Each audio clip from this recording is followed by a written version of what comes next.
जब second semester में मैं पहली बार उन लोगों का क्लास में गई तो मेरे को ये लगा कि वो लोग ना बात करने में हिचक रहा है, क्योंकि क्लास हमारे देश में अभी भी इंग्लिश में होता है, द कॉलेज स्टडीज़। तो उन लोगों के ऊपर भी एक प्रेशर होता है कि इंग्लिश में ही उसको आंसर देना है उसके टीचर्स को या फिर उसके प्रोफेसर को। तो मैंने बहुत टाइम पे देखा, क्योंकि मेरा जो क्लास है वो क्लास में तीनों लैंग्वेज के लोग ही रहते हैं। कुछ लोग बंगाली मीडियम से, कुछ लोग हिंदी मीडियम से, तो कुछ लोग इंग्लिश मीडियम से हैं। लेकिन ज़्यादा से ज़्यादा इंटरेक्ट वही लोग करते हैं जिसका इंग्लिश थोड़ा ज़्यादा अच्छा है। तो मैंने एक एक्सपेरिमेंट किया था मेरे बच्चों के साथ कि आज से हम लोग तीनों लैंग्वेज में बात करेंगे और मेरा लेक्चर भी वैसे ही होगा, कभी हिंदी, कभी बंगाली, तो कभी इंग्लिश। और आप भी अपने हिसाब से उत्तर देना मेरे को। आपको अगर लगे कि बंगाली में बात करना है तो बांग्लाई बोलो, अगर लग रहा है कि हिंदी में या फिर इंग्लिश में बात करना है तो वही लैंग्वेज यूज़ करो, जो जिसमें तुम कंफर्टेबल हो वही तुम यूज़ करो। और इससे क्या होगा, मैंने अपने स्टूडेंट को ये भी बताया था कि इससे क्या होगा, हम लोग थोड़ा बहुत हिंदी सीख जाएंगे, जिसको हिंदी नहीं आता है, और जिसको एकदम बंगाली नहीं आता है वो भी एक नया लैंग्वेज सीख जाएगा, जो बाहर से आया हुआ लड़का है कोलकाता में।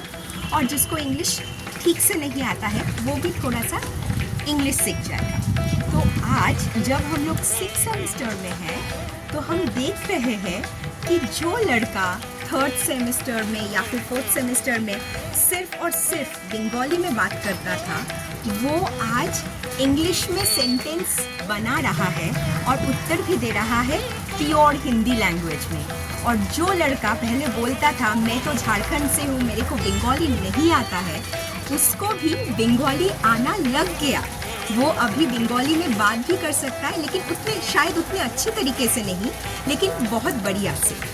और जिसके पास सिर्फ इंग्लिश का ही नॉलेज था, हिंदी और बंगाली का नॉलेज नहीं था, उसको भी बंगाली बोलने में या फिर हिंदी बोलने में कोई शर्मिंदगी नहीं हो रहा। तो इसी से हम लोग कहीं ना कहीं पे सुपीरियरिटी एंड इंफीरियरिटी कॉम्प्लेक्स से मुक्त हो रहे हैं, जो हमारे लिए एक बहुत इम्पॉर्टेंट चीज़ है। उसने उस दिन जिज्ञासा किया था, मैंने भी अपने आप को जिज्ञासा किया था कि इंग्लिश से बढ़ के कोई दूसरी लैंग्वेज क्या हम यूज़ कर सकते हैं। और वो लोग भी थोड़ा बहुत कोशिश किया खुद को पूछने के लिए कि हम क्या एक कोई नया लैंग्वेज सीख सकते हैं। और आज जाके हम लोगों को ये पता चला कि आज हम लोग कम्प्लीटली मुक्त हो गए हैं इस समाज की चीज़ों से कि सिर्फ इंग्लिश में ही बात करना है या फिर सिर्फ हिंदी और बंगाली में ही बात करना है। इसमें क्या हो गया, तीनों लैंग्वेज हमारे पास आ गया। और उसके हिसाब से अगर किसी को हिंदी नहीं आता है या फिर बंगाली नहीं आता है, हम उसको छोटा या बड़ा समझने की गलती भी नहीं कर रहे हैं। और जिसको बहुत अच्छे तरीके से इंग्लिश आ रहा है, उसका भी ये सोचने का कोई जगह नहीं है कि मेरे को इंग्लिश आता है तो मैं ही सबसे ज़्यादा अच्छा हूँ।